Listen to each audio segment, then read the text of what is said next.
everything that they had gone through to survive, their grandparents, their ancestors, right? The timing, the meeting of every divine detail down to the moment that they consummated everything. And then you are, one of a billion different, seeds. And I mean, all of these factors for you to be the one to be here, that's huge. What if I told you that everything you know is just the beginning? Beyond the veil of the ordinary lies a realm of hidden knowledge, ancient wisdom, and untapped potential. A place where consciousness expands, reality bends, and the impossible becomes possible.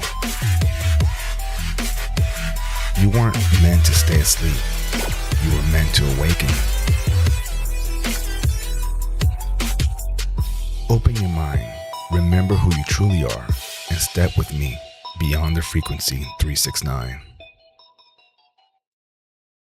All right, welcome back to Beyond the Frequency 369. I'm your host, Cesar Pagan. And folks, I have a treat. I have some fellow podcasters that I love dearly. We got Trent and we got Ebru here from the One Podcast. And we're going to just have a good conversation. And more importantly, for those of you that are listening and watching today, if you don't know them, you're going to get to know them today. That's the whole point. We're introducing you to who they are, their mission, their message, their purpose, and just overall, everybody that I talk to drops some type of gems. Okay, so I'm curious. I'm excited for it, and hopefully, if you're listening and you're watching, hopefully this conversation triggers some type of remembrance for you, for whatever it is that you need in your life today, right now, as you're listening to this. Hopefully by the end of this episode, you're going to say, you know what? I needed that. Okay. And that's the goal that we're going for here. So without further ado, Ebru, Trent, how are you guys? Welcome to the show.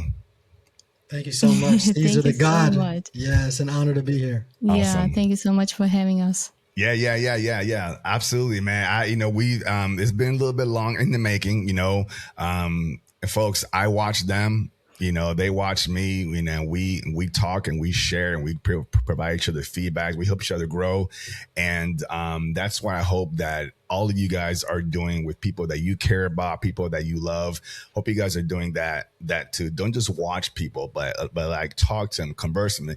If somebody's doing something great, give them their flowers. Let them know. Hey, look, I just want you to know, you already know that you're doing good, but I just want you to know that I acknowledge that, okay? Because I think that goes a long way, and people do appreciate that. So just food for thought. All right, So let's start here with my first question for you guys here. Ebru, I'm going to start with you here. Why don't you tell the audience and myself as well, who were you before the podcast, before the clothing line, before you guys met each other? A little bit about who were you? Wow, that's interesting. Wow. So I'm born and raised in Denmark. Before the awakening, because I've talked a lot about the awakening, like who I am after the awakening. So if I'm going to just say a little bit more myself before the awakening. Before everything, before the one, before the brand, before Trent, just like give us a little bit of understanding of who you were. Some audience can get familiarized with you before we get to all the good stuff. Yeah, so born in Denmark, born and raised. So growing up, in a Muslim-raised family. My grandparents immigrated from Turkey back in 1970s. So I have my whole family in Denmark. Siblings, family, grandparents, everybody here in Denmark. Growing up, it's been just this, I don't want to call it average, but, a person that's just been, I've been raised like, make sure that you get your education, go to school, make sure that you're either a lawyer, doctor, all this stuff. So I've been growing up, going to school, getting my bachelor's degree, making sure that I'm, just focused on, really focused on being in school, taking my MBA degree. And then my dream was like back then, just, getting my bachelor's degree, getting my MBA degree, and like just having a normal job, so that was my goal, like I'm going to grow up and then I'm going to have a family, find a husband, get married, find a husband, and then I'm gonna find a job, and it's gonna be some type of leadership, manager, something like that, and just gonna have this family live in Denmark, have this like, how you see your grandparents and parents, that type of lifestyle, and that was literally how I was thinking back then. There was that was little my dream. That's like having a family, and then just living here next to my family, mom and dad, and just have a job, and that's it, and just going with the flow, So did not expect this whole awakening part, but I've always been excited about traveling.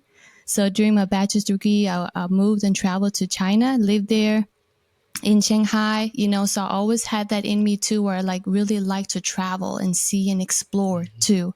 That's also the reason why I wanted to take my MBA in the States, California, where I met my partner, Reginald. And, so there has been this where I feel like I wanted to kind of know more, explore more, see more, but it's been like there has nothing been like something like just very normal, average, lifestyle type of thing, everything has really changed for me after I met Reginald, when I traveled to the States. But yeah, it's been like, just very normal, average type of lifestyle, I feel. Yeah, going to school, playing volleyball, had some type of like hobby, that. Yeah. No, I appreciate you sharing that. Yeah, it sounds like you, like everybody else, that we first come into this realm, to this world, to this existence, we're given this like these are the things that you should do. Yeah, you should exactly. have this family. You should have this type of job. You're being told these are your goals. You didn't even choose them. Exactly. You're just told these are your goals. And if you achieve them, you will be successful. You'll be great. You'll have a good life and everything. And we all are given that. We're, from, from the time we come out of the womb, here's your name. Here's your parents. Here's where you live. Here's your culture. Here's your religion. Here's how you must behave. Like you're given this whole story because literally. because you are just you're a blank slate. We're gonna build this child, this young person into a good standing up, citizen of society. And right there is, that right there is a little bit wrong, because we then take on that identity and we assume that that's who we need to be. And we and we give ourselves not any time, any opportunity to reflect and say, hey, who am I? Like who really am I? Because we're focused on meeting those standards. Literally, so, I never questioned that at all. Like I was just not questioning, like who am I really? Just living that life. Just like, okay, this is what I've been told, like you said. Right. So I know I'm gonna grow up, going to find a husband. Having kids. What you've been seeing your parents, grandparents is just what you think it's supposed to be. You know, and honestly, I've never really said and just really questioned, like, who am I? Like, and all these questions that I've asked after the awakening or after the plant medicines and stuff like that, I just never thought about asking, those questions, because it's just, this is what I've been told and this is the real thing, this is what life is supposed to be, so yeah, exactly. Yeah. And if you question it, it's like, right. And that's the game. Trent, I want to give you the same opportunity. And folks, those are you that are listening just through audio and now watching the actual episode. I'll be calling Reginald as Trent, Ebru, as his partner in Conrad. So that way, if we're calling out different names, you guys aren't getting confused. So Trent is the same guy. It's the other guy talking. That's not me. Yeah, exactly. Right. Go ahead, Trent. How about you, buddy? Same thing. Before all of this.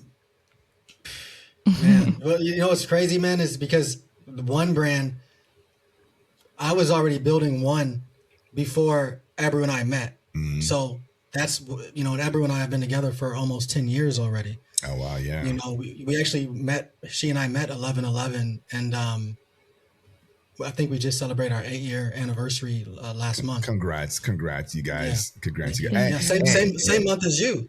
Yeah. Same. Yeah. We did talk about that. But again, congrats to you guys because what you call it, a lot of people think that longevity has to do with like a marriage and things like that. Just making the choice every single day that you wake up to be with that person. Yeah. That's huge. That's huge. Yeah. You know, doesn't Very, you don't very need huge. a paper or government whatever deal to just kind of like say you guys are together. No one can ever determine that. So the fact that you guys 10 years strong and everything have made the choice 10 years ago to today, you wake up and you're like, you're my person and stuff, man. Applauding to you guys, man. Congrats. Yeah, I appreciate that, man. And you know, we also being a remote relationship also, you know, can have its challenges. You know, the last time she and I were together was January 3rd of this year. So, you know, next month, you know, we're in December now, you know, we'll be going on 12 months of not seeing each other physically. Yeah. But I just feel like when you have that connection, when you know it's your person, me and her don't necessarily feel the distance, you know, because it's not like it's just a physical relationship, you know, it's much more than that. You know, we're best friends, you know, and the fact that we can talk to each other, connect, resonate, you know, it goes beyond the frequency. You know? It does. Oh. Yeah, Trent. I love that, man. So even though you say you were doing the clothing brand even before you guys met, I mean, let's go before the clothing brand. I mean, I'm talking about before you guys met, before you were even in the awakening mindset, and before the brand, like young Trent. Can I ask how young are you? Yeah, I just turned 41 today. Stop lying to the eyes, man. You don't look like 41 and everything. All right. And Ebru, do you mind? How young are you? This is my dad right here. You know, saying happy birthday today. Oh, good. Oh, today's birthday. Happy birthday! Happy birthday, man! Yeah, I appreciate it. Yeah. I love this. Celebrations to all everyone. Yeah, who better to spend the birthday with, man? Than oh man, you guys too kind. You guys too kind, man. No, I love it, man. Again, congrats, happy birthday, things like that, man. But yeah, even when young Trent out in the streets, hanging out, trying to figure out who he is. I think you also mentioned you were a military brat as well, right? Yeah, exactly. Man. Yeah, man. Like, give us a little bit of like who was that Trent before you had a little bit of a transformation. Yeah, that's a great question, man. Because I'm not sure if your family, if you've had to move around a lot with the family, but it definitely transforms you when you have that opportunity of being exposed. So, growing up. Born in Los Angeles, you know, then from Los Angeles, you know, at like 18 months, moved to San Diego, and then maybe a few years later moved to Texas, then, you know, back to California, then moved to Florida, lived in Rhode Island. You know what I mean? I've lived in all these different states, lived in the Middle East. So a lot of these different dynamics, but I grew up. To me, I've always, even Ebru says she feels like I'm different than my other brothers, the rest of my family.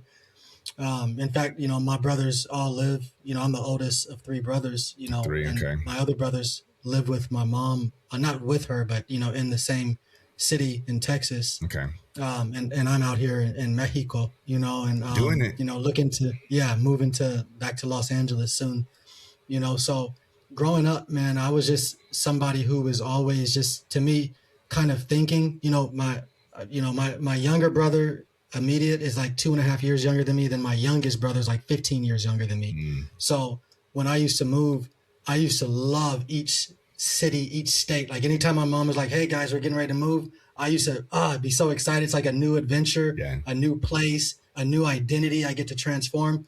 My other brother would be more like sad. You know, he didn't want to leave his friends behind. You know what I mean? And for me, it was just like, I'm looking forward, you know, so it was just a different perspective in that. You know, I used to, you know, smoke herb, you know, maybe when I was like 16. And that was like something that kind of transformed me as well, because growing up, I was always told, like, this is your brain on drugs, seeing a cracked egg. Yeah. Oh, you remember that commercial? You were dating yourself. You're dating yourself.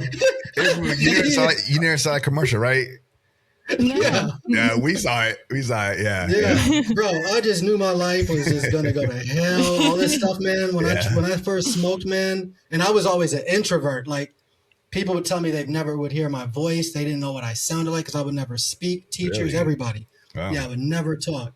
And I mean, even Ebru couldn't believe it. And then she saw like a picture of mine as a kid, and she's like, "Man, that does look like a scared, shy little person." Wow! And look at you now. I know, exactly. Who would have ever thought? Yeah. And it was just crazy, man, growing up. So smoking herb to me, I just remember being like with a group of friends, and I didn't even know I was under the influence of it, but I just remembered I could not stop laughing, and everything was just so funny. I'm just laughing. This is stuff I would normally not do, right, around people. But I mean, I'm laughing hard, tears in my eyes, and I'm just thinking to myself over and over, why is this bad? Like, you know what I mean? That was just the biggest thing. Why is this bad? So that was like the first thing that got in my head, that, maybe stuff that the government tells us, is not always accurate. Maybe the things that society tells us is not always accurate. And then, mind you, as I'm growing up, going from state to state, I'm being raised Christian. And even, my parents at times, with all of our movement, sometimes they would be involved in the ministry. My mom might be getting up there, giving a message, to the congregation. My dad sometimes would be responsible for protecting the pastor, being like the armor bearer, so I was really heavily immersed in it. Sometimes being we would have to be the first ones there, the last ones to leave. And, wow. Sundays were never like days me and my brother, we're looking forward to, because it was like, this is our, we only get one day off on the weekend now, Saturdays. Saturday. And then, then, churches want you to dress up and everything, like put on a suit and everything. And it's just like, and then you would go to another church and they would have like, I remember one church was saying, if you drink alcohol, you're going to hell. Another church would be like, oh, it's okay to drink, but it's just drunkenness. And then the next church would be like, no, you're going to hell. So there was just all these different things between these churches. So I've always been kind of in this place of questioning, but throughout all that questioning, I was very much a deep believer. It wasn't like I was questioning the existence of God. I was never questioning the reality of Jesus Christ.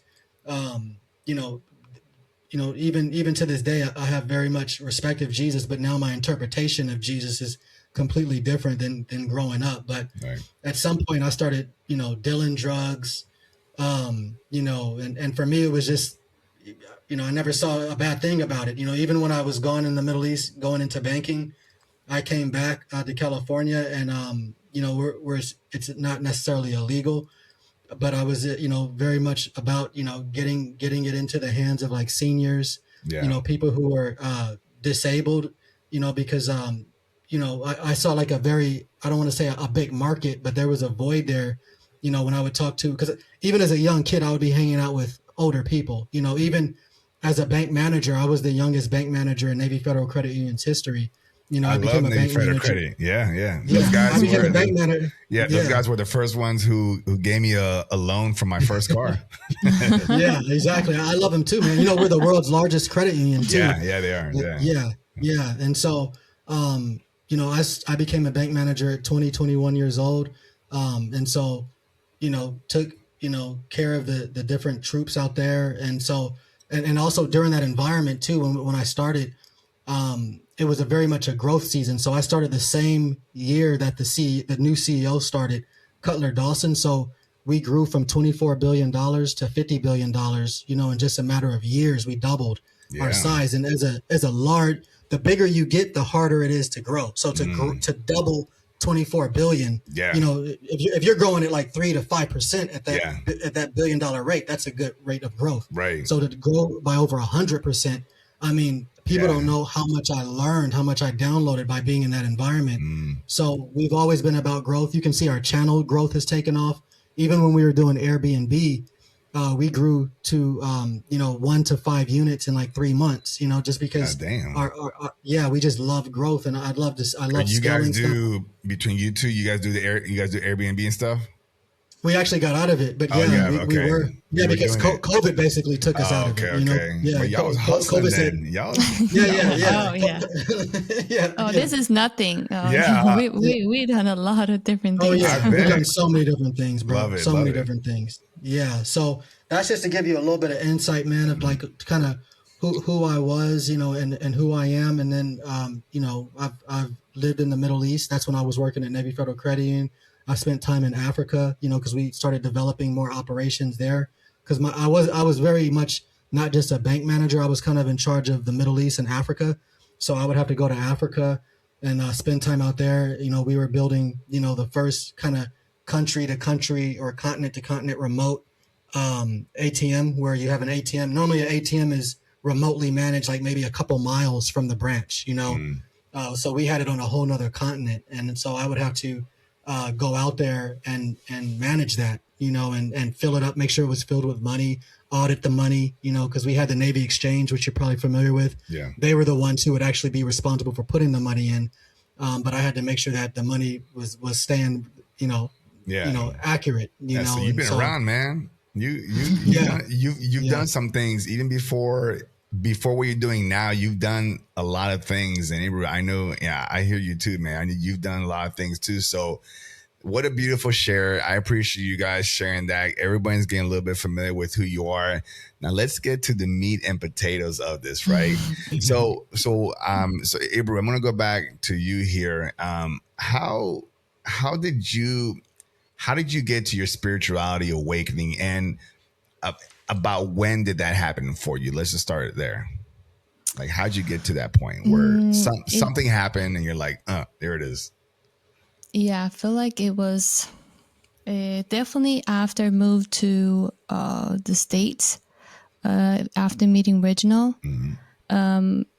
Because he was so different, you know, like the cultural differences, but he was so different as a person. And he started introducing me also to, like, you know, ask me just different questions, because as I mentioned earlier, I never really questioned things, you know, before, because it was almost like, you know, just, you don't think, you just move like with the society and being told what to do.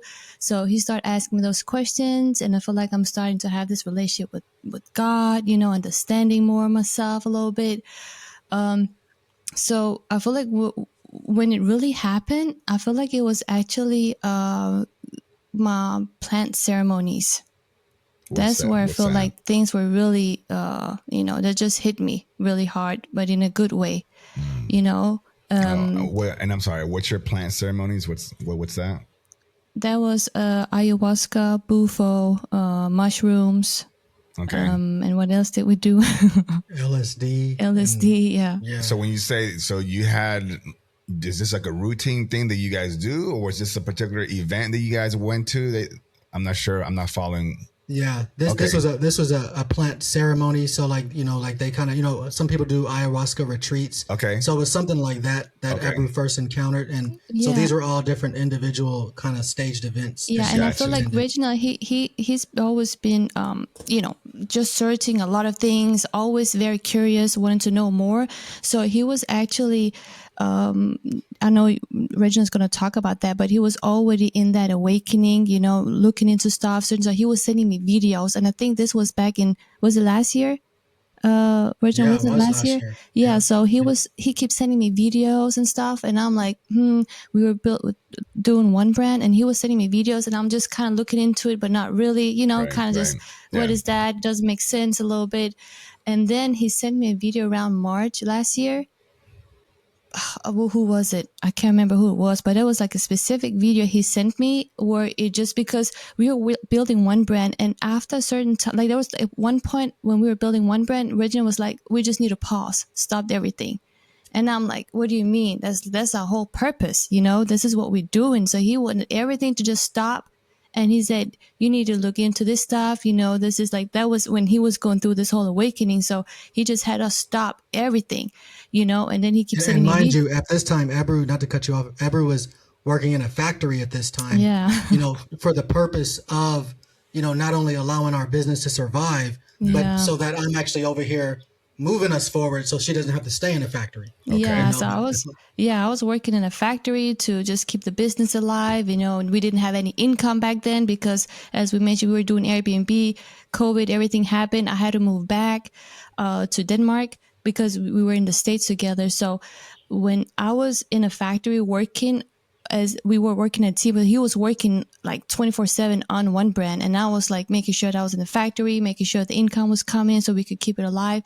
And that was like just the one brand was like the focus, right? So when we were around March, when he's like, we need to stop everything, we need to stop because there's something that doesn't, like, we need to just pause. And he's sending me all these videos, and I'm like, what do you mean? That's the whole purpose. Like, I can't just stop. Like, why am I even doing this for? And then after that one specific video with this whole, like, people talking about this whole 3D reality, like looking into yourself, everything starts from the within and everything. And that one specific video just paused everything for me. And I started just being emotional.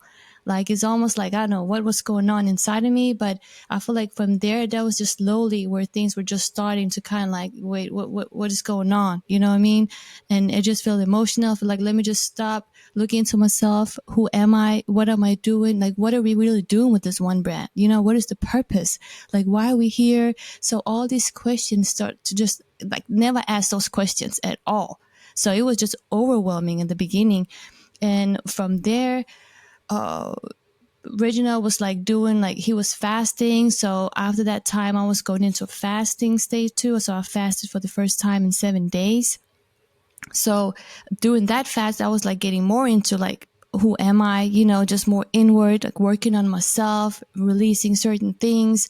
And then and at the same time, it felt great, but it was just so much, like, just so much happening inside of me, and I couldn't understand it. And then after that, that was all last year. And then after the, the fasting was like during like summertime, I did the 7 days fasting, and I feel like I became like almost like a new person a little bit, like my whole relationship to food changed, like more myself, like everything just started to change a little bit. And then after that summertime, we booked my plant ceremonies around November, December.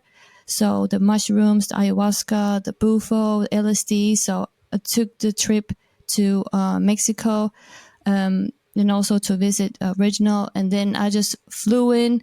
The next day I did the mushroom.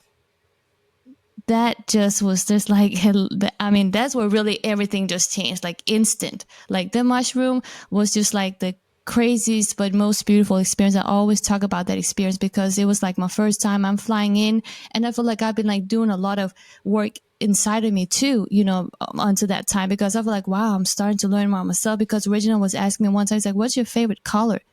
Like, what do you do? And I'm like, I don't even know this question because I never really looked at myself. Like, who am I?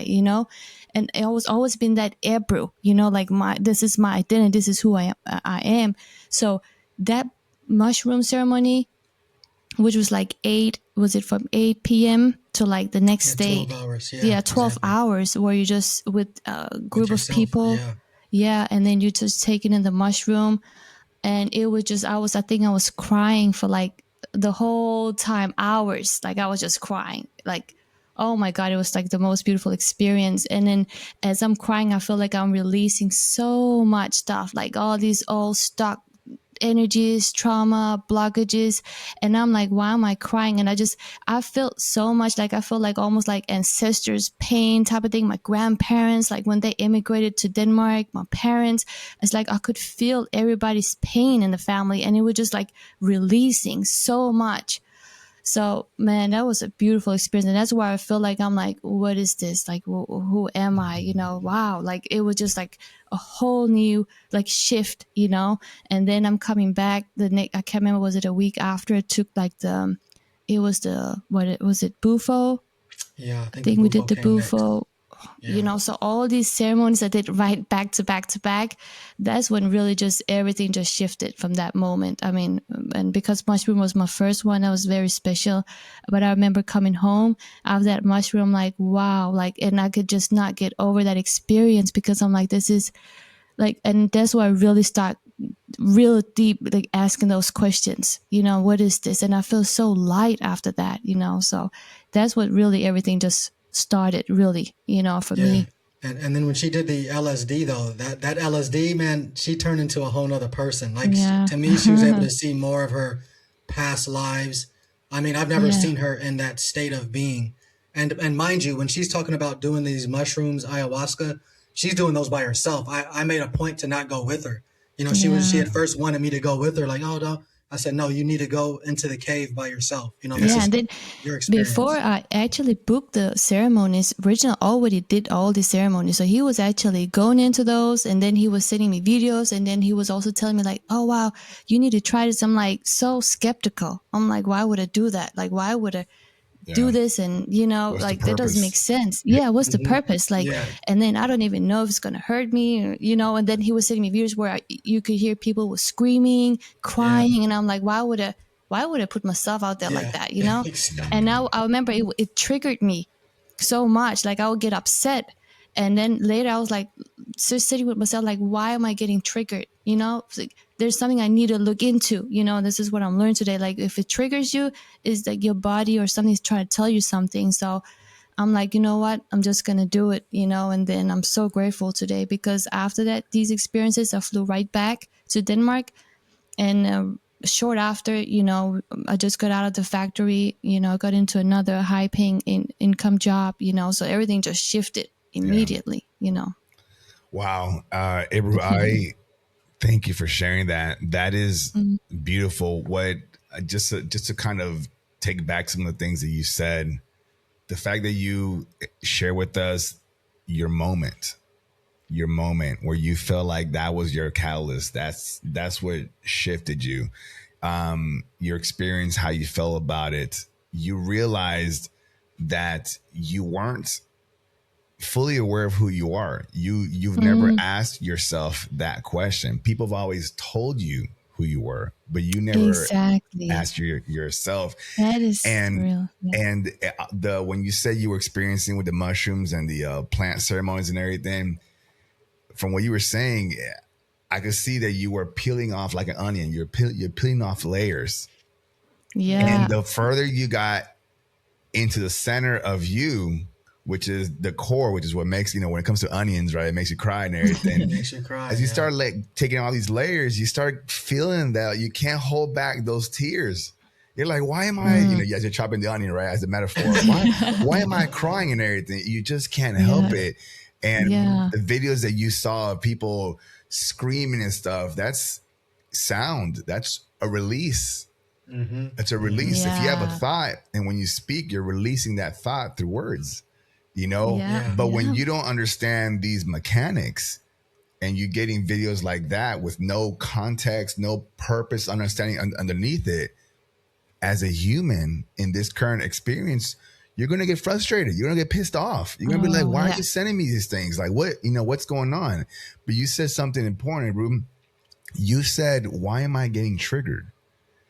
The fact that Yeah. you were able to say I'm triggered, but then you ask yourself, why am I getting triggered? And then Yeah. you went the next level and you said, let me look into that.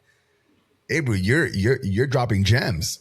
That's how it's done. Yeah. But a lot of Yeah. people are Yeah. just saying, I'm mad. Why are you mad? Because I'm mad. Hmm. Yeah. Why? Hmm. Yeah. Why? Yeah. Hmm.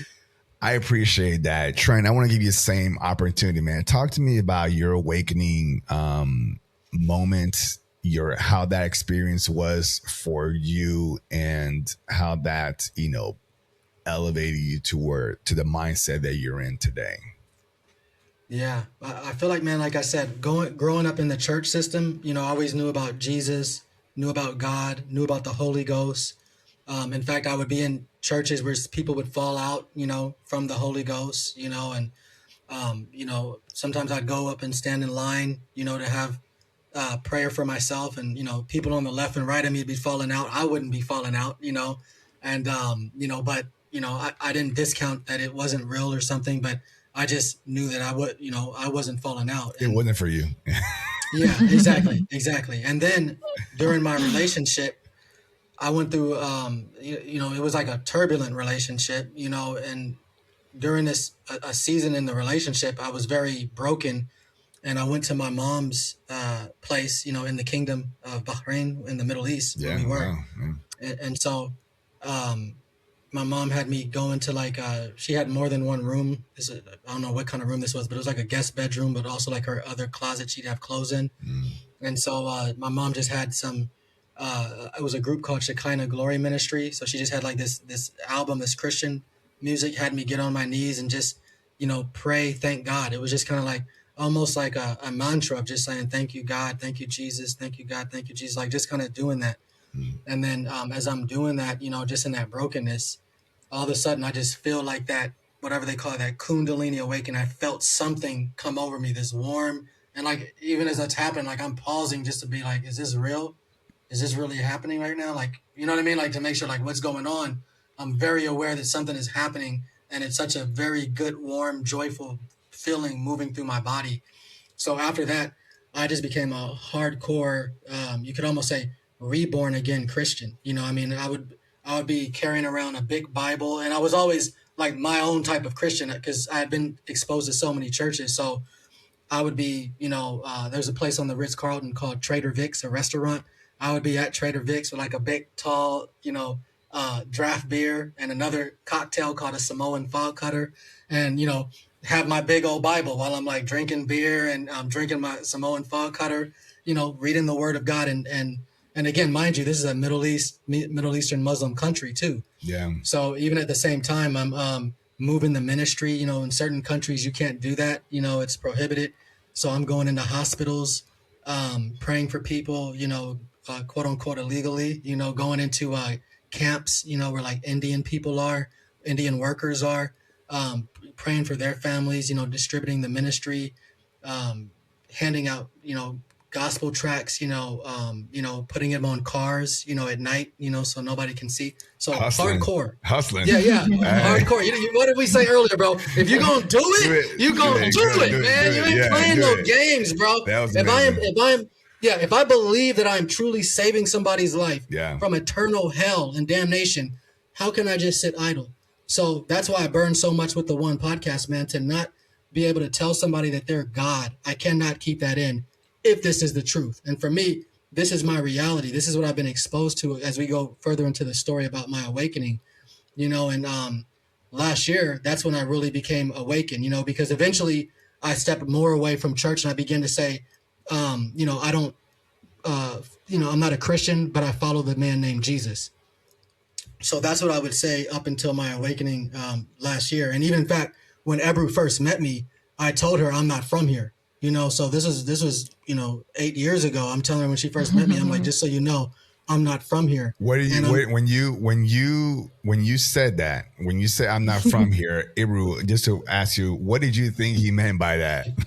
I'm like, I don't know, what are you talking about? That's what I was looking at. I'm like, what does that even mean? I'm not from here. And he would always say that. I'm like, that don't make sense at all. Like, I don't know that, but I just did not know what he was talking about. Yeah. So she was confused. And Trent, just to clarify for everybody, so no one's assuming, what did you mean by that when you told her that? Yeah. The biggest thing for me, bro, is I just knew I'm just not from here. I knew that I'm not from this world. I didn't have all the answers. And sometimes for me, I'm a type of person, I don't need to have all the answers. I just need to have that inner knowing. And that's kind of where I'm at now in this awakening. I still see there's even division on the awakening level. There's people saying this person's right, this person's wrong. So the greatest thing that I've come to really follow is the thing that I've always followed my whole life, which is my heart. And so my heart sometimes does what it does, and my brain doesn't always know what's happening. In fact, one time I was, I used to tell Ebru when I would walk to school, I would say God. I would say God would say take a right. Sometimes it'd be the long way home or and then one time I remember these dudes wanted to jump me after school, and I usually go one direction all the time to school. This one day, that same heart feeling said, go home this way. And it was like, that's like the boring way. Like, you're not going to see people hanging out, people playing their music in their cars. But I still went that way. And sure enough, next day, people were like, yeah, man, those guys were up there, trying to jump you. And I'm like, whoa, yeah. I'm glad I listened to it, So I just have always had this feeling, even, I don't know if you know Bashar, how he talks about how everybody's an illusion. This is your real reality. I've also heard other advanced beings say that as well. And I remember as a child, and it's funny, my mom even remembers this to this day. I may have been like 3, 4, or 5 years old, but I told my mom, I said, Mom, I feel like I'm the only real person here, and everybody else is fake, around me. Like everybody else is not real. And then my mom was like, "That's some narcissistic thing to say. Don't be saying that, boy." Yeah, And, I think I'm just to kind of add to that. Yeah, I've heard many versions and theories, obviously, for a while, but I did have an understanding at one point of the same thing too, where like you guys, I created you, and then for you, Trent, exactly. you created us, and Ebru, there you go, right, and there you go. And all of that is true. Yeah, exactly. Like, so you're thinking like, how is that true? How is it that I created? How is it that you're fake, but you created, and that's the thing though, when you try to put logic to try to make sense of that, you can't. So you have to use different logic. Exactly. Yeah. Exactly. So, but please continue. Yeah. Yeah. And then even when I met Ebru, bro, and I told her I manifested her. So I met her the first week I met her and her sister. They came to visit me in Mexico. The very next week, Ebru came by herself. I gave her the keys to my place, and that's I literally locked in. Yeah, exactly. And I told her, I manifested you. I would tell her all the time. I said, I manifested you. I was like, were you praying for me, or were you, manifesting? Like, you know what I mean? I'll be really trying to dig in, because I'm literally telling her, I manifested. She's like, what do you mean? I've been here. I know. Yeah, I know. she don't even know what manifested means. Yeah, So, I was not even knowing all this stuff at all. Yeah. So all of these different things. So I just say that to say, as we go through the awakening, you can see that I have a level of spirituality to me. I have a level of awakening to me. So last year when I watched the Sean Ryan interview with Joe McMoneagle, I'm not sure if you saw that interview, but it's like a 6-hour interview. And that's when I was just like, whoa, because, during my high school years, I had tried to go out of body. I remember like seeing on the internet, because in my high school years, I used to hate, like, why do people have to go to sleep? Because I love to work. I was like, I hate that I have to stop working to sleep or to eat, so I was like, is there a way to not have to sleep? And so I actually started seeing people on the internet saying, yeah, there is a way you can shift your sleep. It's very hard, and then you don't have to sleep anymore. So as I was looking into that, I started hearing people talk about the silver cord or something you can use to, like, the rope method to go out of your body. So I had tried that multiple times. I'm like, this is a waste of time. It's not real. So fast forward it to last year, when I'm seeing the CIA is spending, millions upon millions of dollars in a program called Stargate, to, actively have people go out of the body to do reconnaissance and all sorts of other things, missions. I'm like, oh my gosh, this thing actually is real. So that is literally what took me down the rabbit hole, because I took a CIA remote viewing course with Lori Williams, and I'm accurately remote viewing, from her course. In fact, I would be practicing with Ebru, when she's working at the factory. I'm like, are you guys working with this color, today? Yeah, and, good for you. Yeah. So going through that just led me to know, so extraterrestrials are really real. I already felt like they were real. I already felt like we weren't really, alone in this whole universe. It already didn't make sense that we would be. But now Jesus is this type of person, so God is me. Oh, wow. Oh, snap. You done told the wrong person this. I already knew. I just needed confirmation. Yeah, exactly, man. So that's kind of where it took me and where it has me. And so that's why, like, my greatest burning desire is for everyone to know, because my biggest thing is I do not need anybody to believe what I believe. I just need people to know what I know. And if you know what I know, you got the choice, you got the option, because that's the biggest thing for me is I want people to have choice, option. I didn't know. I had never heard the term Anunnaki until last year. And for me, I feel like it should be illegal that we know all these creation stories, but so many people have never even heard the term or the name Anunnaki. Yeah. So that's why I think your book, man, is essential, really, because, children need to know about the Anunnaki story. Yeah, like you said, and I appreciate that, Trent. It's just it's like, I'm not trying to convince you this is true. Yeah, I'm just trying to share the information. If it's for you, it's for you. If it's not, it's not. But to take these stories, put them out there, to give it to the children and let them decide whether they like it or not.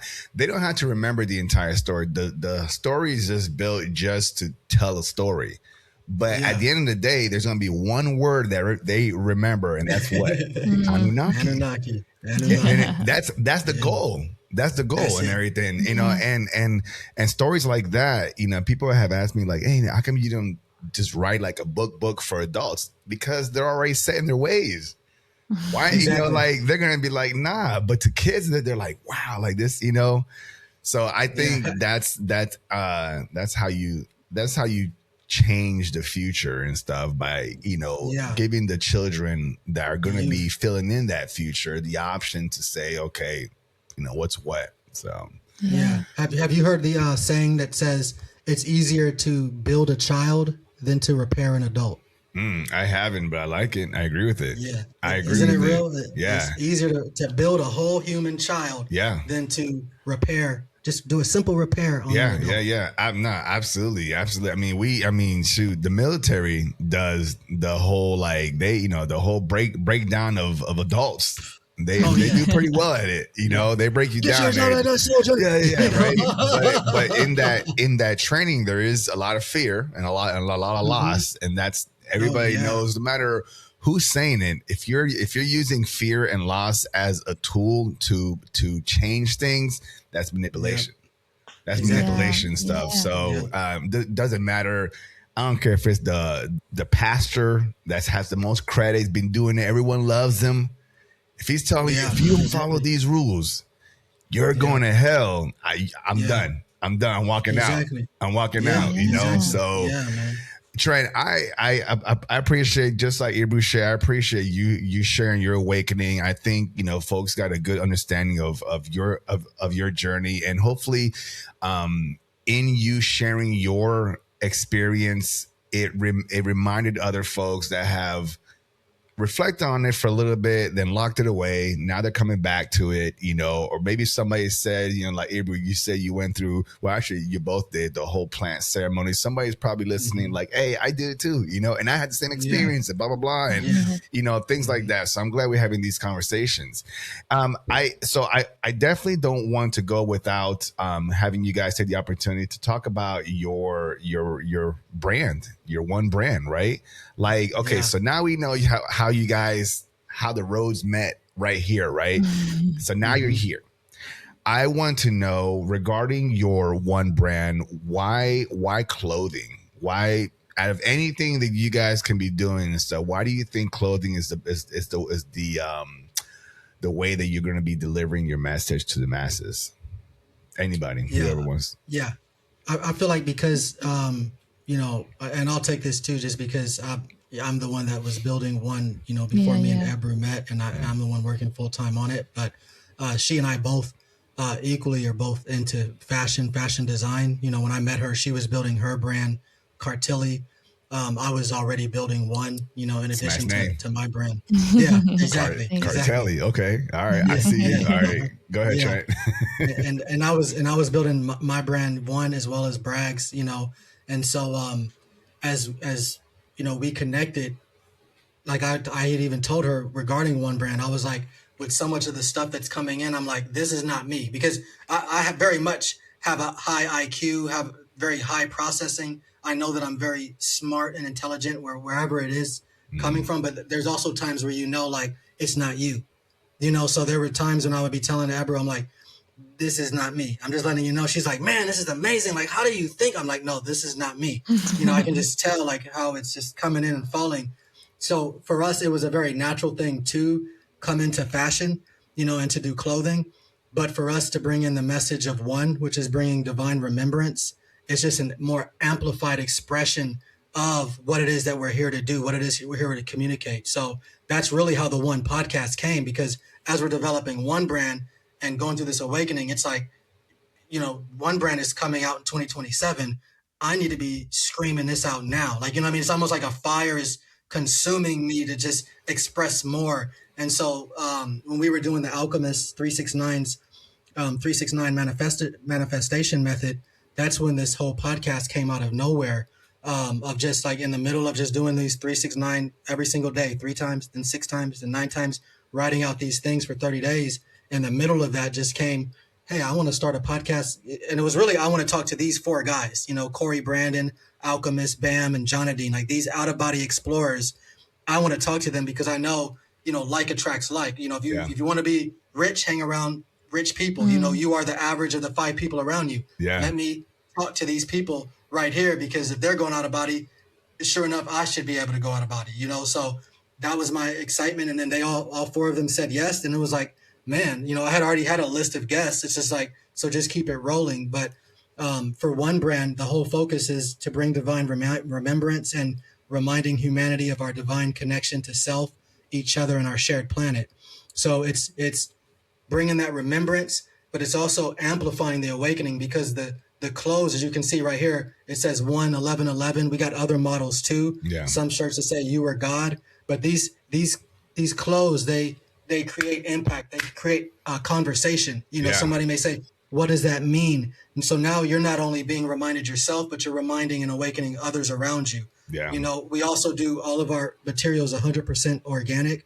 There's a lot of stuff out there that talks about how a lot of these materials can attribute to cancer and cause harm to the body. So for us, we're always focused on bringing 100% organic living material, as well as using sustainable packaging, things of this nature. So it's a number of different things. And some of the people are really hyped up on what we're doing with 50% of each transaction goes to charity, and not just any charity. It goes to the charity of each person's choice. Oh, wow. So we give each person that expression of their voice coming from their heart.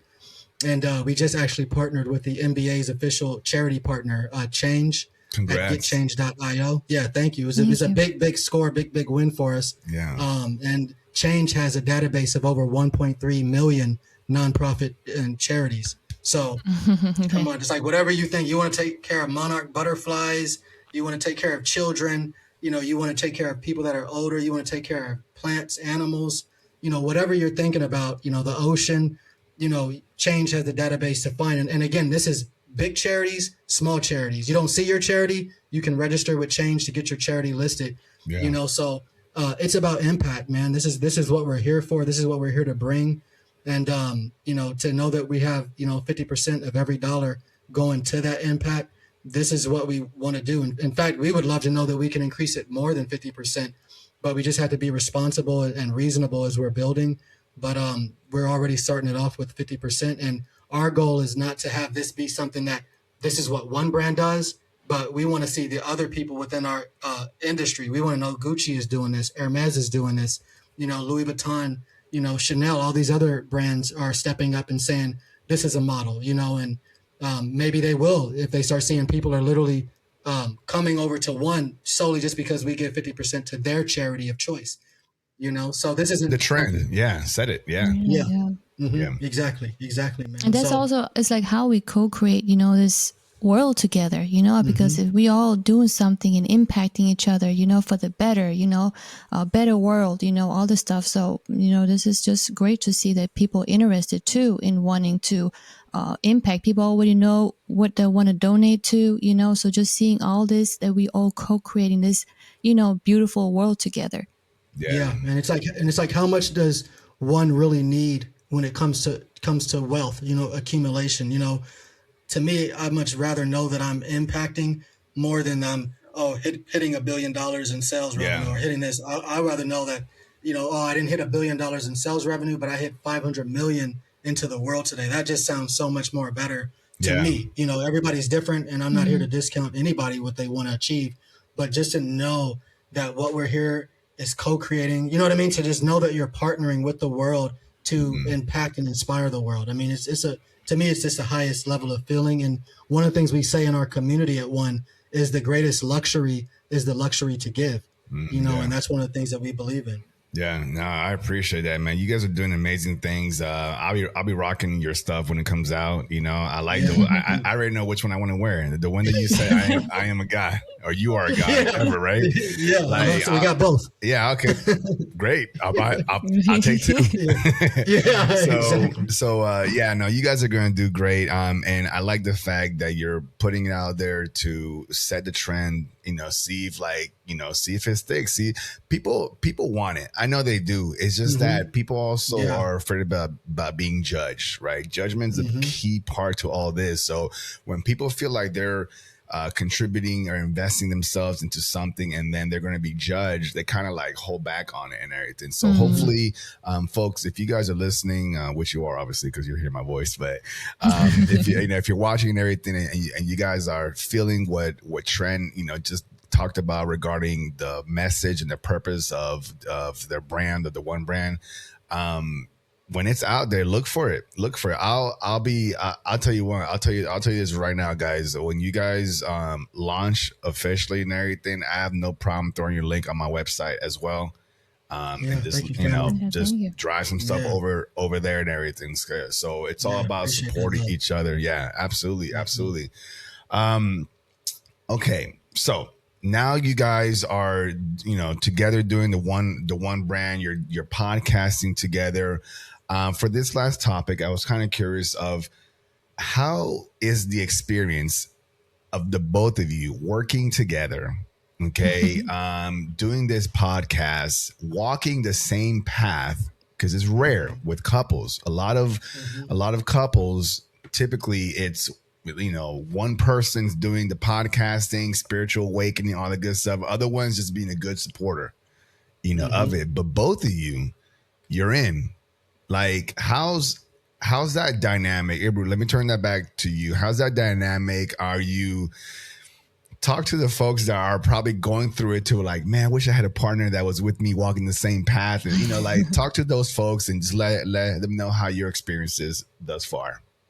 Yeah, thank you. So I feel like it's the most beautiful thing. I'm so grateful, and we always talk about this. It's so great to have a partner, that you can do this with, that you have the same passion, excitement, whether it's one brand, whether it's the one podcast, and just general, just in life and what we want to do with life and impact.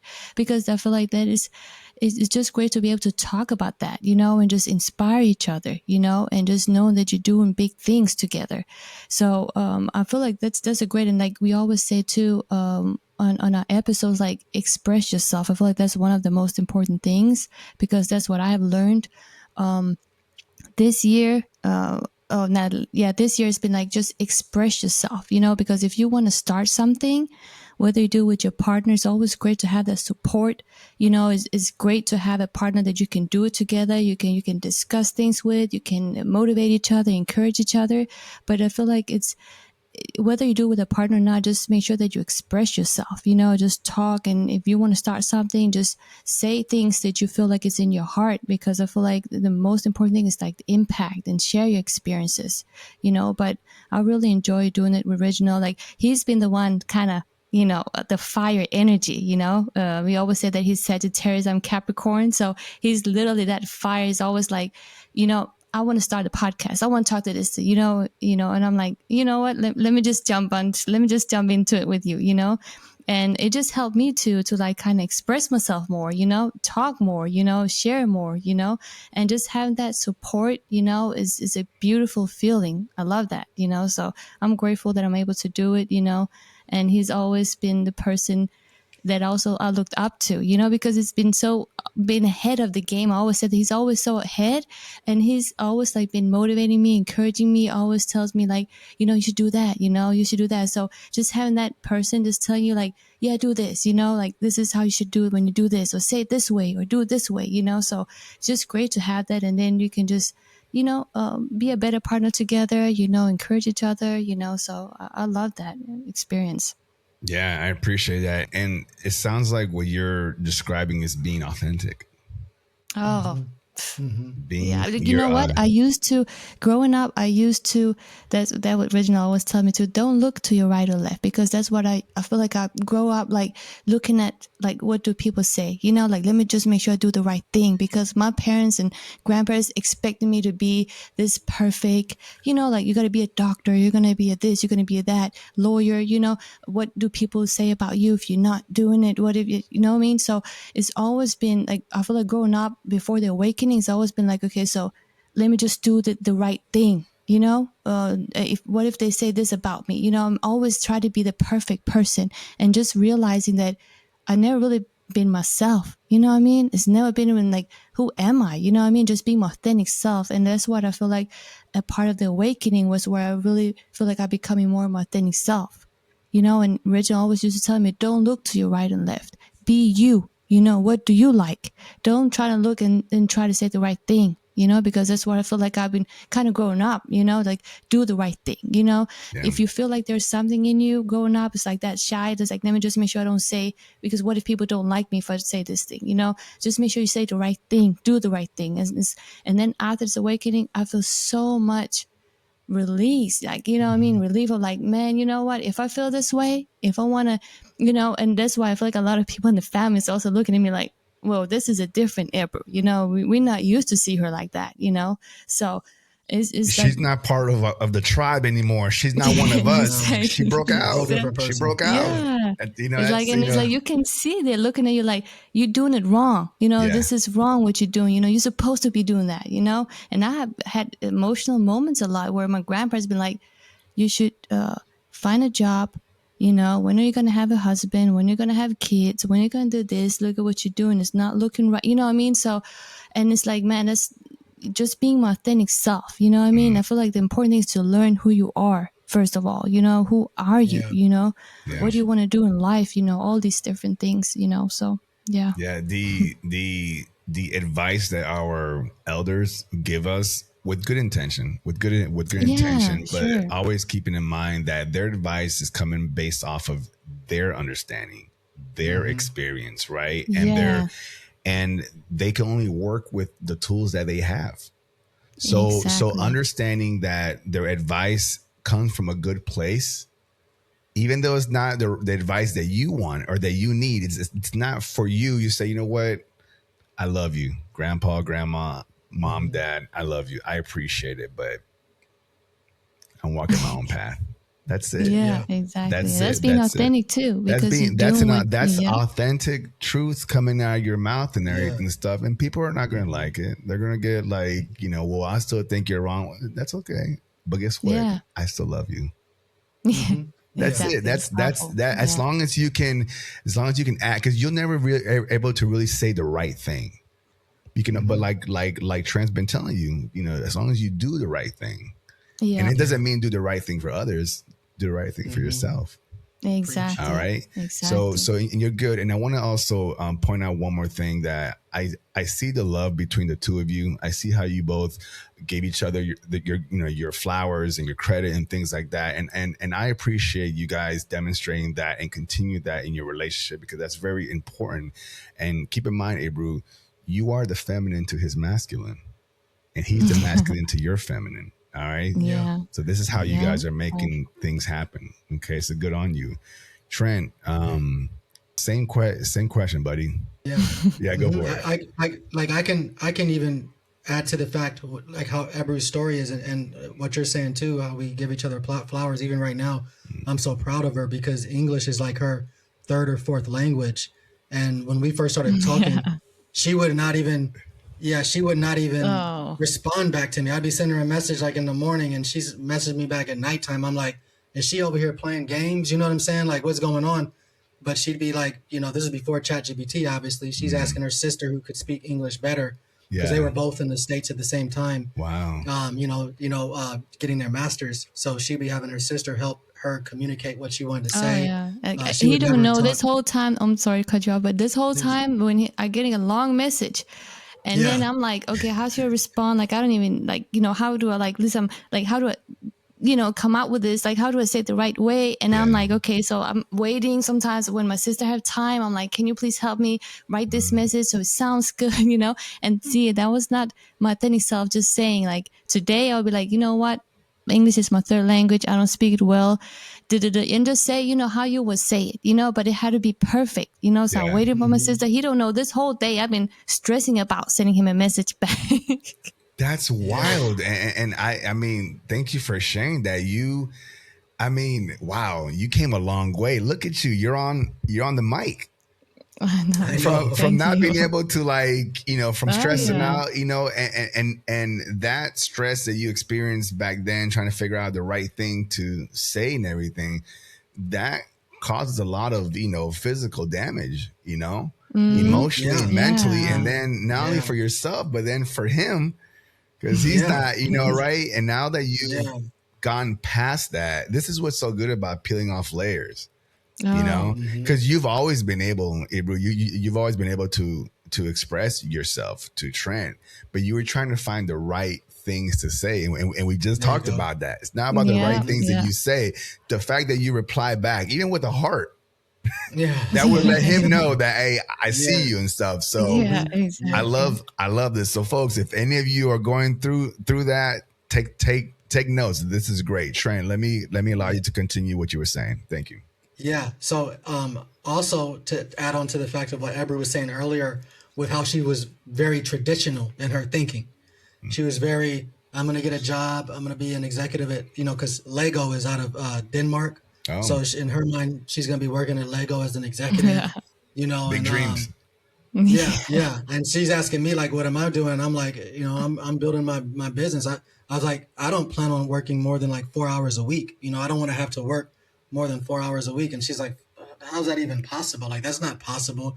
You can, and then, she's just seeing more of the stuff that I'm watching, absorbing, and seeing like, oh, wow, it is actually possible, to have passive residual income where you have so much free time and you don't have to work, because even when she saw me in my whole lifestyle, she's seen everybody else in the States working 9 to 5, you know what I mean? Going, and she's seeing 2-3 jobs. And then she's seeing me living in Mexico. I have one part-time job, where I work, at the time when she met me, I was working at a nightclub. So a very high vibrational place as opposed to like an office. Everybody's getting off on the weekend. I just work Friday, Saturdays, and that's it. I'm off the rest of the week, because my rent in Mexico is just $200 a month, for my 1-bedroom condo, so I'm hacking the system. And she's watching me, and I'm telling her, and all this free time during the week, I'm building I'm building my dream, so she's seeing me just go through this cycle. And I remember one time, because she was staying at the time in San Diego, even though she had a key to the place with her sister, they were roommates. And I just prayed, and it's always the same type of manifestation prayer, like the same manifestation prayer I prayed for Ebru before she was even in the country. I just basically just sent out this energy that from the feeling state, the heart center, that she would at least see what I'm talking about. And sure enough, while I was at her place getting ready to go into work, because I was doing security, executive and celebrity protection, and I had the laptop up, and I was just telling her, this guy right here made 5 figures off of one T-shirt design. And she saw like this T-shirt design, and again, mind you, she's a designer, so she's seeing this design. It was just some random design. It wasn't like anything crazy. Yeah. She's like, he made 5 figures off this. And then now that was the light bulb that clicked for her. And for that was the game changer. So I actually applied the same thing last year when she wasn't seeing the let's call it the light, the awakening. I'm like, this is this. Do you not realize you can go out of your body? She's looking at me like I'm crazy. Like she's already looking at me like I'm crazy when I'm talking about fasting. She's like, you have to eat. You can't just eat. And she's like seeing me running all this energy, doing pull-ups, and she's like, how is he doing this? And he hasn't eaten in like 4 or 5 days. And, I did a 40-day fast too. And she's watching me go through this process. And I just remember applying the same thing that she would just see it at least. Remember, I'm not here, because even when I was reading the Bible and going through, like, I don't follow anybody but Jesus, Ebru would see, I would even have my other friends who were actual Christians tell me, are you sharing the word with her? Are you, I could not care less other than, this works. This is what works for me, this meditation, this time understanding these words, because as a Christian, you're seeing the word of God. The Bible is truth, as the word of God. So, every time she would have a situation, I would be able to apply the word of God to it so that she could see, oh, that does make sense. So it was never, ever about forcing her or anyone into my thinking, like I shared earlier. So for me, it's just allowing a person to see. And so she was able to see at least my reasoning, my thought process, see what I see. And once she could see what I saw after kind of going through that, and it's kind of like what other people say, when you go through that meditative state or manifestation, that feeling state of, once you put it out there, you just kind of detach from it. I'm not even like stressing over it. Like, I hope she does. It's like, hey, I know that I put it out there. If this person wants to do it, they can. And then I also visualize what that reality looks like. So like, I can see her as she's accepting it. I can see her as she's doing it. And then sure enough, that allowed her to now all of a sudden, I sent her, I believe it was a Jessica Rachel, who was like an intuitive psychic medium, stuff. And one of the things that Jessica Rachel had said was, she was just like, just by you being here, you've done enough, by, being here. And I knew that was for me, the thing that broke me was, I was like, man, because I'm here with all this purpose. I know I have to do this stuff. I'm born for a reason. And then for her to say, yeah, just you being born, you've done enough. Just the fact that you're born and you're a high vibrational being, you are raising the collective energy. You don't have to do anything more. Now, if you want to start working on other things that are your dreams, that's your highest excitement, that's just the cherry on top. And then from there, it was like, oh, I can relax. I can rest now. I don't have to do anything else. I'm done. Yeah. Yo, she's right though. What was her name again? Jessica Rachel. Okay. Yeah. Her handle, I believe, is I am Jessica Rachel. Okay. That sounds familiar, but I have to check it out. But she's right though about the fact that you're born is think about everything that has to align perfectly just for you to be born. Your parents, everything that they had gone through to survive. Their grandparents, their ancestors, right? The timing, the meeting of every divine detail down to the moment that they consummated everything. And then you are, one of a billion different, seeds. And I mean, right? So all of these factors for you to be the one to be here. For each of you, for all of us, that's huge. So in that context, you've done enough. Now that you've made it here, now is the next, okay, I'm here. Now what? Now what do I do with this gift, with this opportunity? Do I follow everyone else who's already born before me? Do I follow their narrative? Like how Ebru, you were saying, do I follow that? Do I waste my time doing that? Or do I waste my time, doing what I want to do? This thing has an expiration date. Like your milk, like your food, like your car, like your clothes, everything. This all has an expiration date, right? So what do I do with the time that I have? And when you get the moment to reflect and you start peeling off those layers that we talk about, that's the takeaway of this episode here. When you start taking away all these layers and everything, you start really understanding, wow, man, like there's so much more that I still need to do. There's so much more that I still need to do. You got folks that hit like 80 years old and and you ask them, do you feel like you've done everything that you need to do in this life? And they're like, no. I know. Still growing. Still going. 80 years and they still feel like unsatisfied. The question is, do you want to feel like that? No. I don't want to feel like that. So by us tapping into all of these, conversations and different knowledges and different understanding, now that we're still young enough to, still do these things, let's apply all that. Let's give it all. Go out of body, go turn on dormant abilities, like read these things, have conversations, love each other, share the information. Let's do that now. So when they ask you, Ebru, when they ask you, Trent, when you're 80 years old, do you feel like you've done enough? And you're like, you know what? I'm good. I'm content. I've done. Yeah, I made an exactly. impact. Yeah. I made Yeah. an impact. The young Exactly. person that's asking you is wearing one of your brand shirts. Yeah, exactly. Exactly. That's the Yeah. goal here and everything. So I love all that. All right, folks, Yeah. we've been having a fantastic conversation. I love the fact that my audience has gotten to get to know you better. And Yeah. folks, it goes without saying, if you want to know more about these two amazing humans and souls, go to their website, go to their YouTube channel, check them out, listen to them, hear their conversations, comment, social media, ask questions, like reach out and Matt, and even though they're not launching about to 2027 around there, start putting in your orders now. I know. We have Start, people too, man. Yeah. Yeah. start putting in the orders Pre-order. now. Yeah, they Yeah. they love all that. I want to ask you one final question before we start going to our outro. For each of you, Ebru, I'll start again with you.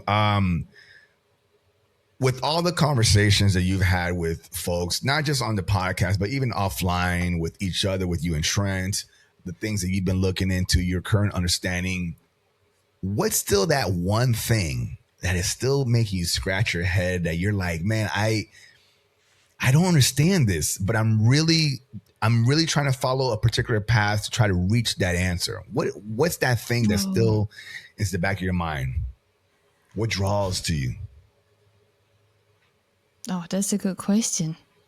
Those are one of those questions that you have to pause and think, right? Yeah. Let me just Yeah. reflect on that. All right, Trent, do you by chance have an answer for that? I feel like right away, man, my biggest thing right now, because it's one of the biggest things for me, and this is why I love our community at One, is because we're truth seekers. We're a truth seeker community, and going through this awakening process with everything that's been revealed, I just feel like there's too much calm in the world. Like, for people talking about our airs being poisoned, our waters being poisoned, just all of this system set up that we're now seeing confirmed that it's no longer a conspiracy theory. We've got over 100 whistleblowers now, testifying within Congress, on Capitol Hill and things like that. I feel like the number one thing we need to be really doing is not only unifying, but shaking the bus, like shaking the damn bus. So that's one of the things that just kind of has had me more like, we actually have a guest coming up, that I'm looking forward to, a doctor. And, they were able to share some great light, and they kind of seem to be having that same resonance that I kind of have. So I'm really looking forward to bringing this guest on. We interview them next week, actually. And that's the biggest thing for me, that it's just kind of had me more like, because like I said, when you're in this awakening community, you realize there's a lot of different things. Like there's Bashar, who a lot of people laud Bashar, but there's also, I don't know if you're familiar, Dr. Courtney Brown. I'm not. But yeah, this is somebody who's like, I would almost call him anti-Bashar. Okay. And there's, I don't know if are you familiar with Dr. Stephen Greer? Yes. Okay. And he's somebody who, him and Dr. Courtney Brown kind of go back to back. And then there's Lou Elizondo, who, Dr. Stephen Greer saying, hey, that guy Lou Elizondo, who's out saying, hey, there's UFOs and there's alien craft. They're both pointing at each other saying this person's, a fake. They're being here. They're being put here by the government. So it's like, what's really going on? Some of the things that I hear people saying is, we know this in our reality. Our thoughts create our reality. So one of the things I hear Dr. Courtney Brown saying is, one of the things that Bashar and these other advanced intelligent beings are doing is they keep kicking the can. They keep saying things like, in 2027, we're going to have it. In 2020, in 2030. So for me, just from my awakening awareness, and I'm a fan of Bashar, Sassani's, all these people, but just by you creating mentally the thought of 2030, 2027, you are projecting that that's when it's going to happen over there. And so this is why our whole community at One, we live in the now new earth reality. So we're not waiting. We're the new earth now, and we're bringing heaven to earth now. We are God right now. And so us right now, as we talk, we're bringing heaven to earth. So we're not waiting for 2027. We're not waiting for 2030. We're not even waiting for tomorrow. Everything, time is now in the present. So for me, that has been the number one thing as I'm kind of popping up in this awakening thing, that I'm kind of like listening to different people's perspective, is like, kind of what's going on there. But again, what do I roll off of, bro? My heart center. So my heart center says, I'm God now, and the new earth is here now. Yeah. And however it materializes, manifests, if it pops off super big in 2027, cool. But it's been here for us since 2025. Yeah, you're ready. You're ready for whatever it is. You're ready, but everyone else is telling you you're not ready. It's later on and stuff. It's like no. And you mentioned a good point that you said, like folks like Dr. Greer and other folks like that, how they're pointing at other folks saying that this person is a plant or a fake. You guys gotta watch out for that for that too. If you are listening as well, you gotta watch out. There's the spiritual awakening phenomena is becoming pretty big. It's blowing up, right? So the question is, why wouldn't people who want to make money jump into that mix, right, and take advantage of it, right? Because they know that there's people out there that are looking, for assistance and guidance. So now you start having all of these pop up gurus that are telling you, hey, I will rewire your system. I will, have you connect with this person, 50 grand.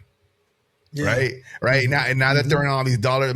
So folks, how do you discern the fake from the reals and things like that? Follow your heart. We are born with this tuning fork, this intuition, this gut feeling that we're always told to kind of ignore, And when you start to tune into that feeling, like your hair stand up on the back of your neck, your eyebrows start to kind of move, you start to kind of step back. That's you telling yourself, hey, knock, knock, listen to me. There's no one that's going to take care of you better than you. Right. So if you're hearing something, if someone's cymatic frequencies coming through the TV, through the radio, and their frequency is making you feel some type of way, listen to it. All right. It's just frequency. You are frequency picking up bad frequency or good frequency. Everybody here knows, you've all experienced it. When you guys hear someone talking and preaching something good and it feels good. That's the frequency. That's your frequency. It's that simple. Stop asking other people outside of you if this is right or this is wrong. Stop doing that. Stop doing that. Cut that out effective today. Listen to whatever you want to hear. Watch whatever you want to hear. If you're tuned into it, period. End of story. That's for you. If it's not, move to the next channel. Okay. Literally. And I want to add to that too, because it's great how you say that too, because I felt it too when Reginald was sharing all these videos of this whole, like, whether it's Anunnaki, whether it's like all the stuff that we know now, is like, it felt right in my heart. It did something to me, like you say, the frequency of like, why this makes so much more sense that listen to like, someone talking about, let's say the Quran, or let's say the Bible, or let's say if you do that, you go to hell, you do this, So why does this, let's say, we had David Lutherington, we have like, when you listen to Bashar, some of these things, this feels great. You know what I mean? It makes me feel great. It makes me feel light. It's like opening my eyes. It feels great. So like you said, follow your heart, or like trust that feeling. And growing up is almost like, don't listen to yourself. Like, you need to do what's right, So you just never really activated that. You know what I mean? People don't even know like how to listen to themselves. People don't even have time today to like, or in the past, just sit down for themselves, have these 5-10 minutes where they really like just sit still with themselves, So I used to not listen to myself like that. It was always like, okay, what's trending? What's going on? Okay, this is right. And then they talk about this all religious stuff. Okay, so this is what you're supposed to be doing, to be the right person, right Muslim, Christian, whatever.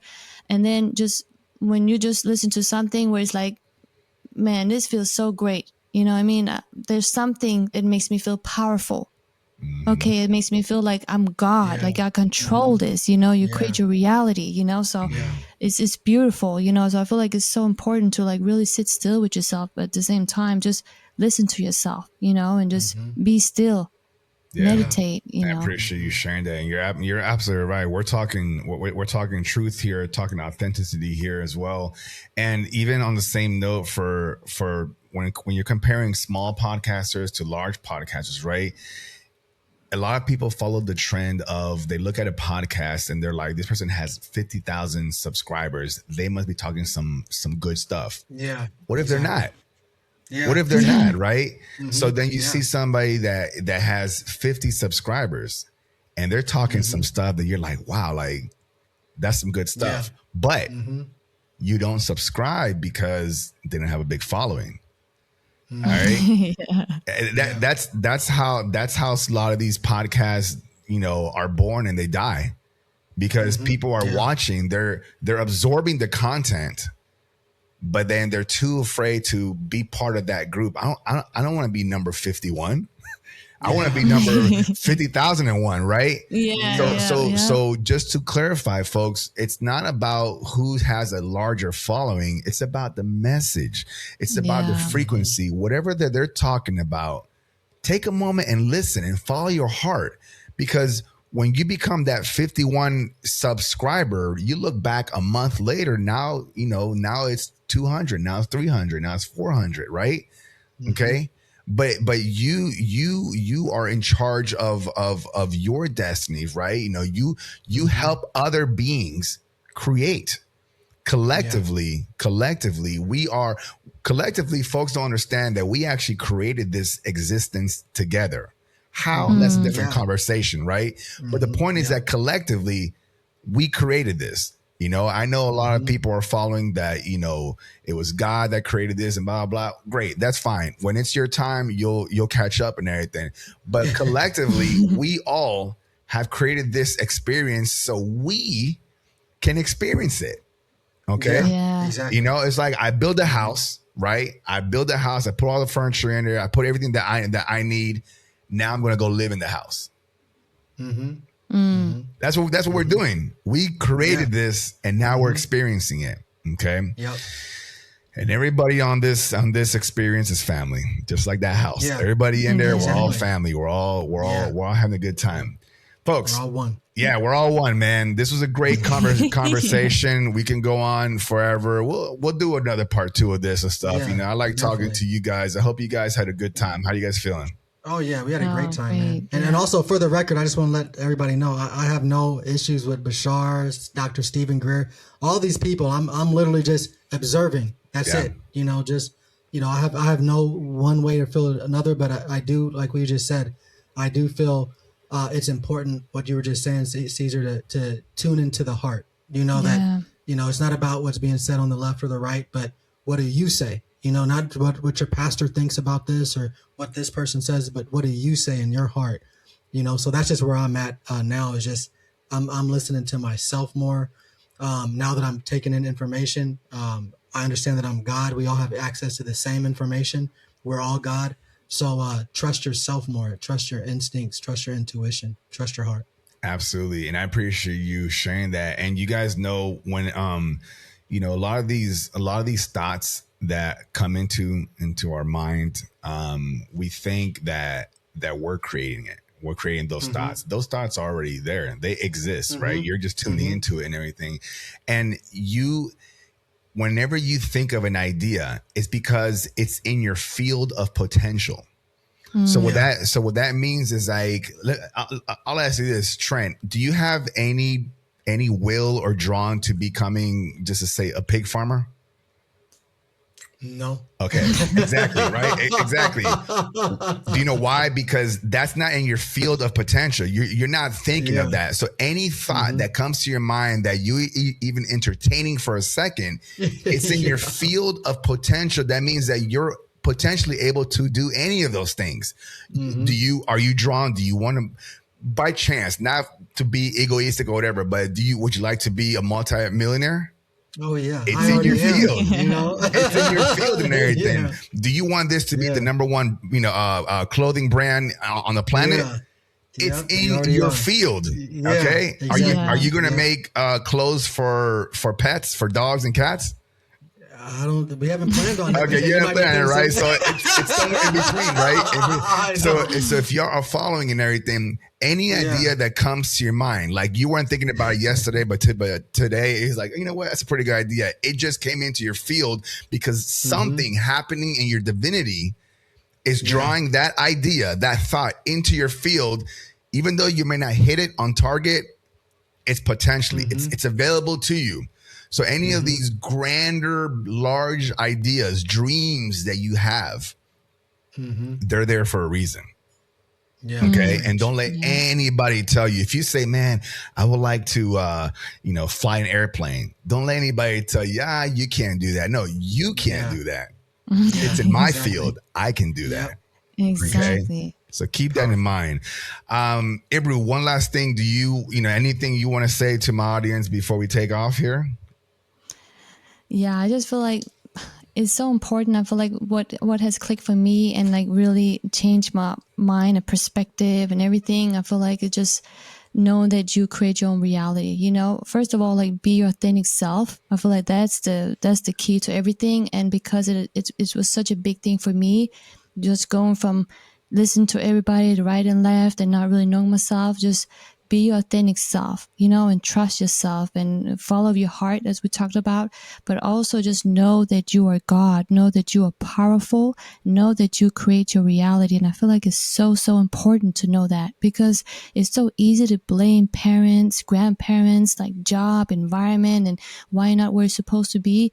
But if you know that you're the one creating this, you're the one that created this, and then you have the power to change it, you know, I feel like that is essential, that is powerful. So I feel like just people know that they are powerful, know that they are God. I feel like that's a very, very important message that we also do share with one brand, you know, with one podcast, you know. So I feel like it's important for people to know that so they can become more powerful, you know that they create their own reality. Yeah, Yeah. Trent. In fact, that's one of the things we talk about too within authenticity with one brand. One of the things we'll say is you are one brand, you know, Yeah. because it means you are, as much as you are God, there is only one you. You are one brand. You are your own brand. You are one, you know, you are one of one. Love it. Trent, do you have a message you want to share with the audience? Or was that Yeah, it man, right there? I love you guys, you know, just to shout out to the audience. I love you guys. We love you, Cesar. And we're so Yeah. grateful for the audience. We're so grateful for you, Cesar, allowing us to be here. I feel like I've shared quite a bit, you know, and I just want you guys to just follow your heart. You know, one of the things that we're very focused on too, you know, as we go into 2026 is, you know, we've always been passionate about this, but I just feel like I don't like the idea of work. You've seen our community post too, Cesar. Like, Yeah. you know, I feel like work is an advanced form of slavery. You know, if you're not waking up doing what you want to be doing in the morning when you pull those blankets back, you know, if you're not jumping out of bed inspired about the day, about what you have to go into, Right. you know, so some of the things that we're going to be focused on is just honing in and tuning in people to our same frequency at one, where you're working for yourself, or you're working in a passionate environment where you want to be, you know, because if you're working at a job right now that you want to be, you've already won, you know, like, you know, that's what people are looking for. So if you can wake up and be inspired, be happy and excited about what you're doing, you're winning. So for us, it's like, as what we say within one brand as well, and one in general, is as we want for ourselves, we want for others. So it's not just with the charity, it's not just with the less fortunate, it's with everybody. So we want everybody to be winning. And we just feel like we said, you know, that advanced form of slavery implemented by the Anunnaki, you know, they brought people in to like mine gold, and then they're very smart, advanced it into, you know, working jobs. As we know, school is like preparing people for, you know, having a job, you know. So Yeah, the assembly line. yeah, exactly. Yep. Yeah. And Ebru knows all about that assembly line too. Yeah. And as she knows about it, I know about it. And we just know that this is not how Earth was intended. This is not how one's soul, one's light was intended in time. You know, really important. Their time, so much time is being spent somewhere where it's being drained. And so I would just encourage the you know, viewers, if they're encouraged, you know, and inspired, to come to the one podcast as well. check out One Brand Clothing, like you said, Cesar, and really join our family because, we're here now. We're not playing no games, So we believe in alignment, one synchronistic frequency. So if you're in our same frequency, that same field of potential, harmonize and hone into one. That's the message I would give. Yeah, and I appreciate that. All right, folks, I'm going to ask you guys 6 questions that I ask all my guests. There's no right or wrong answer, just yours, just your authentic, answers, right? So, Ebru, as I ask the questions, if you can answer first, and then Trent, you'll answer next, and then I'll go to the next one. Okay. So, my first question is, what do you think? What do you think is the ultimate purpose of life? In your understanding, right? And again, there's no perfect answer. Just what do you think is the ultimate purpose of life?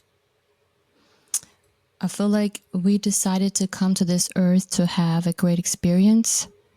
So I feel like there's a purpose that you decided to come to this earth because you want to remember who you are, learn who you are, get to know more of yourself, and really have a great experience on this earth. I believe I really came here to earth to really have a great experience, fun experience, but at the same time also really just getting to know myself, learn myself, like who am I, and then just really just enjoying this time here while I'm here, just waking up grateful, waking up, having fun, just doing everything that I want to do in life, high frequency, high vibration, and just, so I feel like that's what the purpose of remember who you are, through these experiences, explore, expand and just also just having fun while doing it. Yeah. Trent, thank you. Yeah.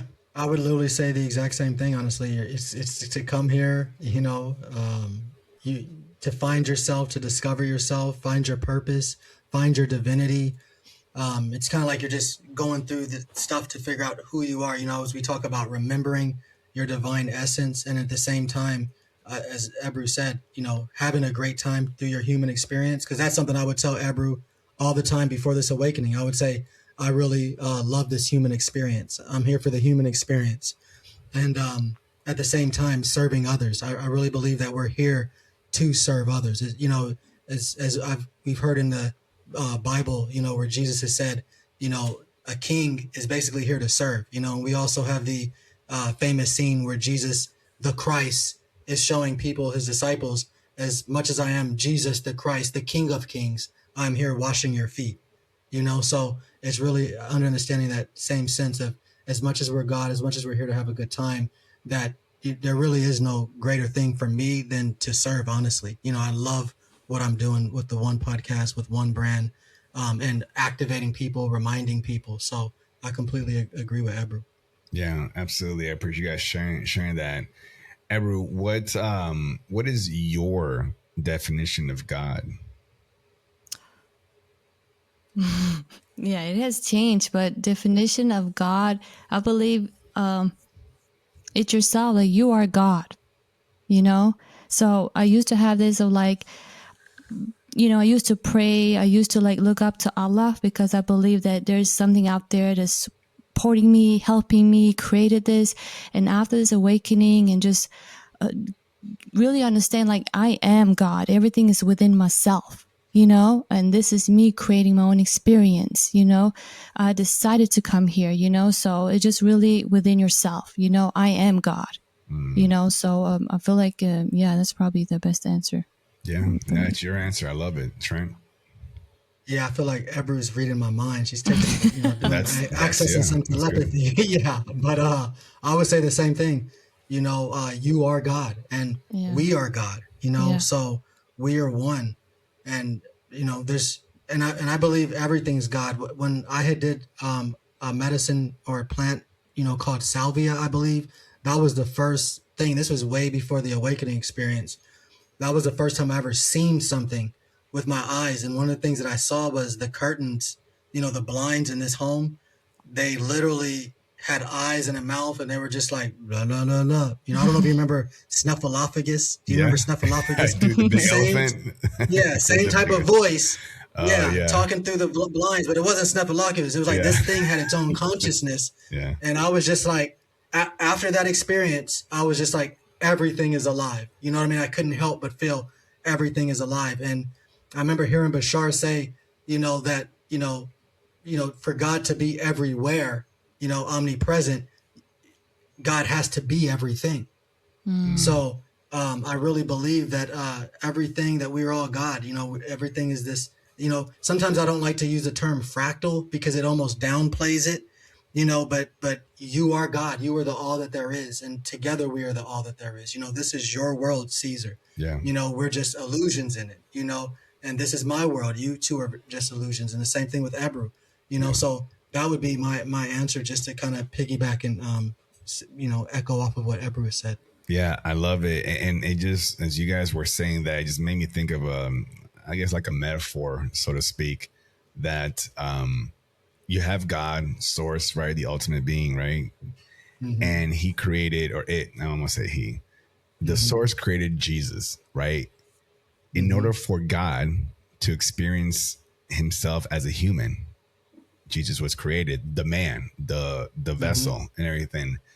And when Jesus was going through all of his struggles and his pains, like we do as humans, he would then look back and say, God, like help me here. But who is he talking to? To himself. Exactly. Himself. Yeah. Yep. Literally. Just think about that. Yeah. The man that everybody said he was divinity and blah, blah, blah. And he wasn't looking up to say, because what's really up, right? Is up really that way, or is it that way? Like, right? Yeah, he was just looking up, but visually outside, it looks like there's a separation between the man and the being. But sometimes Jesus would just, voice his expressions, right? Sad, grief, whatever, frustration. And then he would then like chuckle and said, this is crazy. I'm talking to myself. Like, I chose this. I made this, right? Yeah. So if you think about it in that context, put yourself in those same shoes. You're doing what he did. This is why he says, you're me, I'm you. Yeah, exactly. And people would refuse that. They'd be like, no, I'm not. Yes, you are. Relax. Exactly. It's not that serious. Okay. Yeah.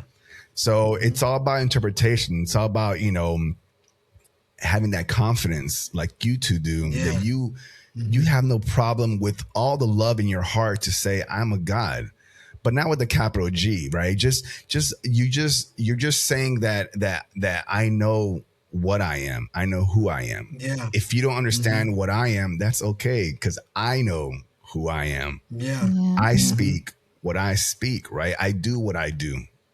Okay. Yeah. So that's just kind of adding on to what you guys were saying there. And just please. Ebru, go for it. I was just saying because it's funny how we talk about this, because when we were building businesses in the past and all this before awakening, every time we were like making decisions, or we're about to make a big decision, or you're facing challenges, Reginald will always say, you know what, I'm just going to think about this. What we're going to do, I'm just going to go talk to God. And he would literally lock himself in the room, and it would sometimes take in a few hours, sometimes like a whole day. And I'm like, did you talk to God? What is God saying? And he'd be like, no, I just need to talk to. And he would come back and he would say, I feel like we should do this, and we would do it. And it would just literally be the perfect, decision. And this whole time is like, now I'm just realizing this whole time he'd be talking to himself. It's not like him talking to God to because he was looking for that answer from God, and he would always do it. I'm like, I need to talk to God about this. And he would come back, this is how I feel we should do this. I feel like God is telling me this. And this whole time it's been himself talking to himself, Yeah. I'm glad that you share that, and you acknowledge that, and you support that. And you don't judge him. You don't tell him he's crazy and blah, blah, because you've seen the results of what happens when he talks to God. Yeah, exactly. And then Caesar, have you heard of Brahma in India? I have heard Brahma, yeah. Yeah, I feel like that was a very, unique thing for me to hear as well, because it's like the belief that everything is God, like the air, it's just everything. And then they call that the God, but it's not, it doesn't have a personality. It's not male nor female. It's just, it is, so this Brahma energy doesn't care about anything. It doesn't have an opinion on anything. It just is, as we talk about consciousness, just learning to experience itself. So if you're poor, if you're rich, if you're sick, if you're healthy, it's just there. It's just creation. It's just creative energy. So it was just another unique thing to bring up as we just talk about God and what is God. Yeah. And then also unique too for us is when I every time I spell God, I always use a capital G, with me, and others, I always use capital G-O-D. And I know it's basically semantics. It's not like it's a major thing, but I always just do that just in the sense of, we are God, we are all that there is, doesn't mean that somebody's a bigger God than another person, Right. but we are that God, so I do know some people do, lowercase g, no G, but it's just semantics. It's semantics and everything stuff. It's we know what we mean when we say that. Exactly. But it's mostly to deliver the message to the audience so they don't feel too uncomfortable. Okay. Yeah, so because exactly. as podcasters, we have a responsibility to deliver the message in the not the most delicate way, but in a way that we are conscious and aware of who's listening. Okay. Yeah. Mm-hmm. So everybody listening right now and watching, they're into this stuff, but everybody is still going through their stuff. So I think everybody understands that, and I appreciate you clarifying that. Ebru, what is love? Wow, you have great questions. I know. What Caesar, I do. Caesar to God, man. Caesar to God. I feel like once love, I feel like for me, once I started to love myself, start loving myself, that's where I feel like what love really is, because I feel like love is not really one thing, I don't know how to explain this. Remember, no right or wrong answer, just yours. The few words, the most words, it's up to you. We're gonna honor it and we're gonna absorb your message. So feel comfortable with that. Okay, thank you. Yeah, because it's how it's my third language, so it's like I'm like how, because I know it in Danish, so I'm like, let me just tell it, but I had to kind of like convert that, into English. It's okay. Yeah. So the few words that you use in English, your true intention will be behind those words, and we're gonna receive it. So go for it. Oh, okay, cool. Yeah. So I feel like love for me is, I have a very deep love for like family, relationship and stuff like that. And I feel like love is like what makes you feel good in your heart, because it's like, let's say we talk about relationship, that love I have for Reginald, he makes me feel good. It's good to my heart. It's good to my mind. It's good to my soul. And it's the same with family. I have a deep love for my family because they make me feel good. Like the support, they love, they pour into me, the support and love I feel from Reginald, from you, for the community. All this is just like, it makes me feel great. It makes me feel, my heart feels great. I'm feeling great. I'm feeling like more powerful and feel like a better person, So, that's probably how I would explain it. I love it. I love it. No, I appreciate that. Trent, how about you? What's love? Yeah, I would say love is God. At the same time, I feel like God energy can go beyond love. So it's a very unique expression, but, it's one of those questions, that how do you really answer that? It's so many different ways, to say love in its truest sense. I believe that would be also unconditional love, so it's just a very high frequency for me, but, just for lack of a better words, I would just say, love is God, that we are God, that is our true essence at the same time, our true frequency, and what they say that we return to, after this type of experience here on earth. Yeah, I appreciate it. Ebru, for the final question, what if you could go back to young Ebru, young teenage Ebru, right, trying to figure things out, what would you say to her? Wow, I would give her a big hug first, and I would just tell her, just don't have fear, and just be yourself, just know that you got this, love yourself, and just be bold, just do whatever you want to do, because you are powerful, you are God. And so whatever you feel like you want to do in life, you can accomplish that, you can do that. But just love yourself, and be yourself, and just trust yourself, yeah, that's the thing I would say. Thank you. Trent? Yeah, I would pretty much say the same thing. You are God, continue to follow your heart, continue to trust yourself, continue to be yourself, and invest in Bitcoin. Bitcoin.